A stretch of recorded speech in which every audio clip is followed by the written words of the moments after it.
So I'm Will Goldstein, thekingscourt.com, and the subject of this video is morning meditations. So you might ask, where did all these songs come from? Well, they didn't just float out of the sky. Many years ago I started writing the songs. Almost all my songs, not all my songs, but 90% of my songs, up until now, have been written in coffee shops, believe it or not, without an instrument. So I literally would get up every morning and I would go down to the local coffee shop when I lived in Sebastopol. Now I live in Hood River, Oregon. When I lived in Sebastopol, California, I would get up in the morning, and 8 o'clock, 7:30, something like that, and go down and sit and bring my Bible, and I had a backpack with a bunch of my gear, which was basically the Bible, many translations of the Bible, several translations of the Bible, and that I would look through. And I had a thesaurus, rhyming dictionaries, topical indexes, all kinds of things like that I brought with me, and study Bible. It had cross references to find other scriptures that were pertaining to the scripture that I was looking at. And basically I would just read the Bible, and I had a pencil and a song book, one of these guys. For example, this is 30. I have more than these, but I'm getting there, so my song books. And I would just sit there and I would write out the words, and then with no instrument, and often with music going in the background, which was very difficult because, and if it was too loud, then I couldn't really do it, or I had to sort of plug my ears. But I would sit there and I'd think about the scripture, and I would write the songs. Sometimes it was based exactly on the scripture, or even almost.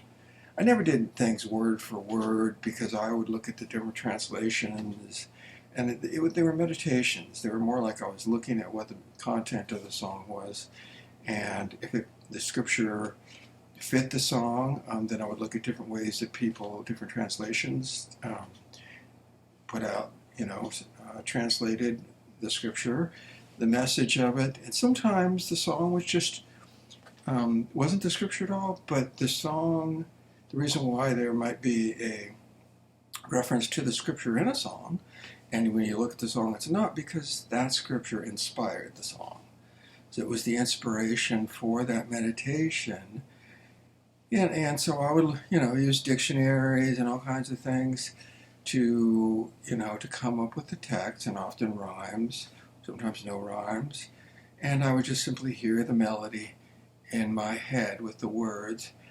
And then I wouldn't even, some of these songs sat for 15, 20 or more years, 25 years, without me ever revisiting that song.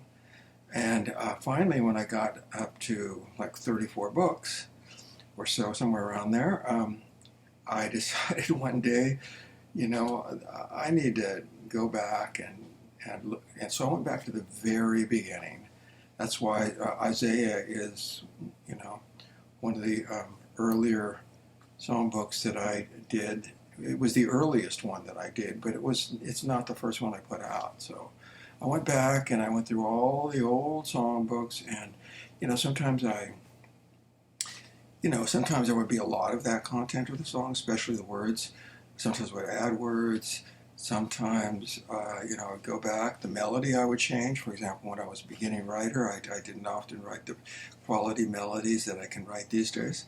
So sometimes I would change the melody, the harmony, the chords, add words, change a little bit here and there. So the actual finished product of the song that you're getting is maybe different, slightly different, or sometimes quite a bit different than what happened in the original song. So anyway, that's the story behind how all these songs are coming about. These days, I don't live in Sebastopol anymore, and I haven't been doing that for the last, I stopped maybe in 2012 or so. So 10 years ago, I stopped doing that. I haven't done it since, not even one day. because I spent the last 10 years producing all those songs and making them and put them into PDF files. So in the next year or two, hopefully I will finish all those morning meditations, the subject of this video, and then we'll see what happens. There's some other things that I'm doing, and along the way, I had some projects that I needed to write some more songs to finish that project, and so I did that in the last 10 years to finish some projects I was working on. So that's the story behind the meditations and the songs. I guess my great inspiration from that was King David and Solomon, and that's how and plus just reading the book of Isaiah and some of the texts, just kind of, leaped off the page, and God gave me some inspiration to put it to music. So, hope you enjoy the music at thekingscourt.com, and I'll be maybe doing some more of these videos. Okay, have a wonderful day.